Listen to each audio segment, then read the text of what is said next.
Right. ऐसे game वो करके इस तरीके से थोड़ा बहुत मेरे पिताजी ने छोटी सी उम्र में कमाना चालू कर दिया। सरकारी स्कूल में जाके उन्होंने अपना स्कूल पूरा किया, एक हाफ पैंट के अंदर और एक टी शर्ट में। हाफ पैंट भी बड़ी शानदार थी उनके पास, जिसमें पीछे पूरा छेद था और उसके ऊपर एक अलग तरह का वो चिपका हुआ था कपड़ा, और शर्ट यहाँ से फटी हुई रहती थी, तो उसको मेरी दादी लाल रंग के धागे से सिल के रखती थी पूरी है। और तो मेरे पिताजी सोचते थे क्या शानदार ड्रेस, हा। मेरे फादर उसको पहन के स्कूल जाते थे, मेरी बुआ भी ऐसे ही जाती थी। हालत बहुत ज्यादा खराब थी, बहुत बुरे वक्त देखा, बहुत बुरा दौर देखा, क्योंकि हमारे पास खेत खलियान जमीन जायदाद कुछ भी नहीं था, कुछ भी नहीं था। पिताजी ने दिन रात मेहनत करी, वहां से निकल के अजमेर, नाम सुना आपने? अजमेर में कॉलेज है, पता करिएगा, डीएवी कॉलेज में मेरे फादर ने एडमिशन लिया, और एडमिशन लेके मेरे फादर ने शुरू के 1.5 साल प्राइवेट ढाबे के ऊपर कचौरी समोसे की दुकान में रहते थे। सुबह सर वो कॉलेज जाते थे, और कॉलेज से आने के बाद 1:30 बजे के आसपास कॉलेज से आके उस ढाबे पे लोगों को कचौरी पकड़ाते थे और टेबल साफ करते थे। वहां शुरू के 1.5 साल निकाले, और वहीं सोते थे उस ढाबे में। ढाबे के मालिक ने कह रखा था, भैया तेरे को यही रहना है, यही संभालना है, यही सोना है। तो पिताजी बोलते थे हाँ भगवान मिल गए, रहने की जगह मिल गई, और क्या चाहिए। 1.5 साल उन्होंने वैसे निकाला। आखिरी के 1.5 साल उनके बचपन का दोस्त जो उनके साथ पढ़ाता था, उसने बोला कि तू एक काम कर, मेरे साथ रूम शेयर कर ले। तो पिताजी बोलते थे रूम शेयर कर लूंगा पर किराया नहीं दे सकता। तो उसने बोला कोई बात नहीं, तो रूम शेयर कर ले। रूम शेयर कर लिया। जैसे जैसे पापा वहां आ गए, मेरे पापा थोड़ा पढ़ाई में बहुत ज्यादा इंटेलिजेंट थे। वो रात को 3-3, 4-4 बजे तक नींद नहीं आने की गोली खा के पढ़ाई करते थे। जब मेरा दोस्त उस जमाने में सोया करते थे, उनका दोस्त रात को 3-3 बजे को पढ़ाई करते थे, और मेरा बचपन का पिताजी का दोस्त बोलता था, अरे ओम, ओपी शर्मा नाम था, अरे ओम सो जा, सुबह कॉलेज जाना है, पागल हो जाएगा। बोले नहीं पढ़ने दे मेरे को, मुझे बहुत पढ़ाई करनी है। वो पूरी रात पढ़ाई किया करते थे। पिताजी कॉलेज से निकलते राजस्थान गवर्नमेंट में जॉइंट डायरेक्टर बन गए, इक्विवेलेंट टू आईएएस ऑफिसर। और मेरे फादर की 1 महीने की सैलरी उस जमाने में हो गई सीधी 25,000 रुपया महीना।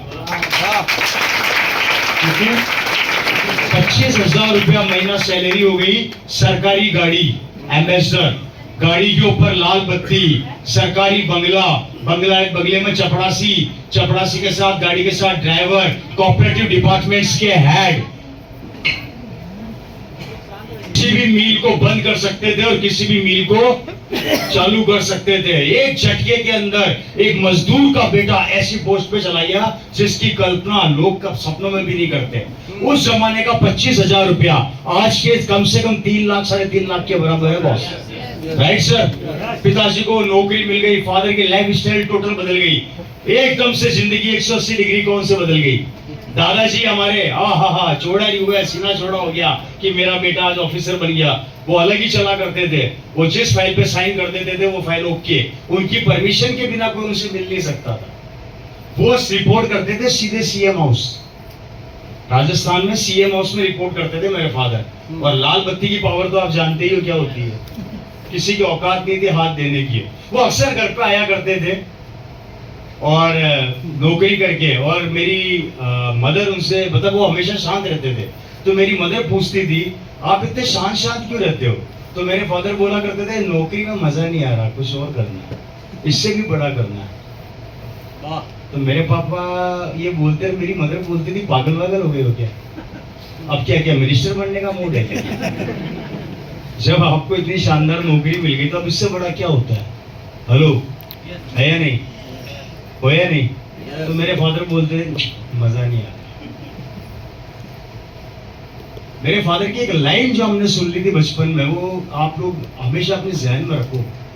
मेरे फादर बोलते थे उस जमाने में, हम छोटे थे, इतने छोटे थे कि इतने छोटे भी नहीं थे कि मतलब समझ में नहीं आता था, घर में कोई हलचल है बच्चा सब जानता है, राइट है। मैं भी उसमें स्कूल में था तो पता तो लगता रहता था क्या चल रहा है घर में।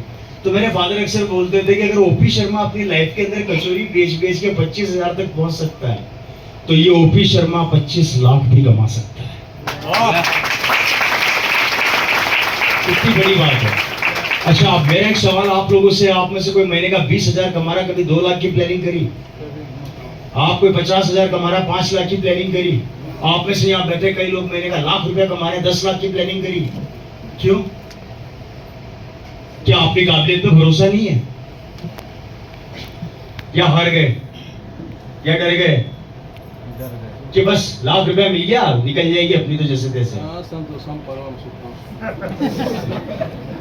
इस सुख की वजह से तो हमारे बच्चों को समझौता करना पड़ता है सर, क्योंकि आप तो सुख देख रहे हैं। क्योंकि घी का भाव एक जमाने में 2 रुपए का हुआ करता था, आज वो घी 5,000 में भी नहीं मिलता। एक जमाने में 150 रुपए का सिलेंडर आया करता था, आज 1,000 रुपए से कम नहीं है और ये 2,000 का हो जाएगा। पर इनकम कैसे बढ़ाओगे? इसलिए सुख कहाँ बचा है? सुख तो वहां पर होता है जहाँ खर्चे कम और इनकम ज्यादा हो। अब तो उल्टा हो गया, खर्चे ज्यादा हो गए, इनकम कम हो गई, तो सुख नाम की परिभाषा ही खत्म हो गई है। और इंडियन रेशियो बोलता है, डॉक्टर भी बोलने लग गया है। एक जमाने के अंदर बीपी हुआ करता था 120/80 नॉर्मल, अब डॉक्टर बोलता है बीपी 140/90 नॉर्मल हो गया है। पूछ लेना जाके।